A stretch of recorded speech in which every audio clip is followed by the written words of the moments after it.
السلام علیکم ورحمۃ اللہ وبرکاتہ۔ قرآن سیکھنے والوں کے لیے آج کا سبق بہت اہم ہے۔ کیا آپ جانتے ہیں کہ قرآن مجید میں اللہ تعالیٰ نے بہت سی جگہوں پر اشاروں کے ذریعے بات کی ہے، جیسے ذالک الکتاب، وہ کتاب ہے۔ آج ہم سیکھیں گے کہ عربی میں اشارے کیسے کیے جاتے ہیں۔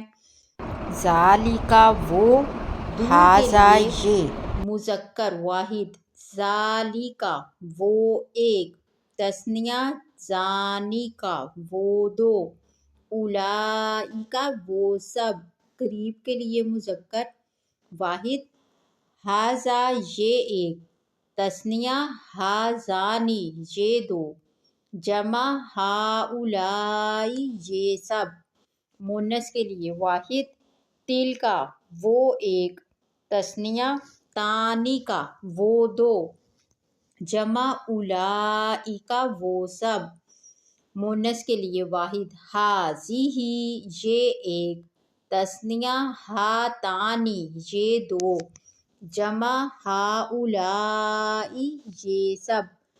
قریب کے اشارے ھذا اور ھذہ کی 10 قرآنی مثالیں۔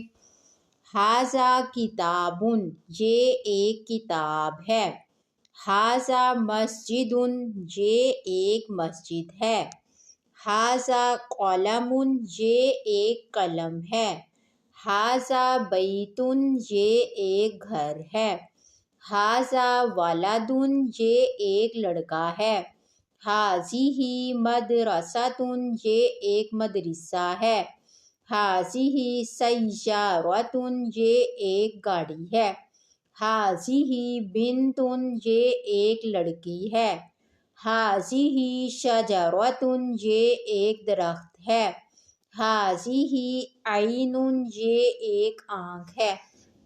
دور کے اشارے کے لیے ذالکا اور تلکا کی 10 مثالیں۔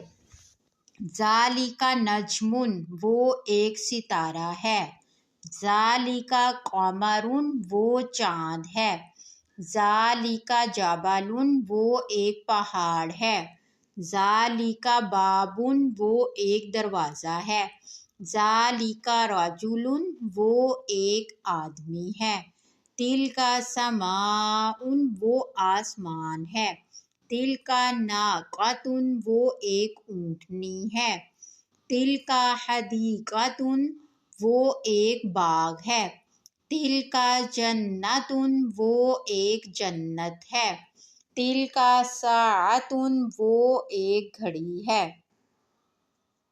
یاد رکھیں اگر چیزیں زیادہ ہوں تو ہم ہؤلائی یہ سب اور اولئکا وہ سب استعمال کرتے ہیں۔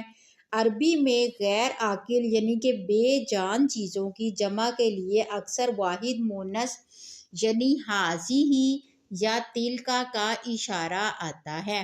امید ہے آج کا سبق آپ کو پسند آیا ہوگا۔ آپ کا ہوم ورک یہ ہے کہ کومنٹ میں کوئی بھی ایک جملہ اسم اشارہ استعمال کر کے لکھیں، ویڈیو کو لائک کریں اور صدقہ جاریہ سمجھ کر شیئر کریں۔ اللہ حافظ، ملتے ہیں اگلی ویڈیو میں۔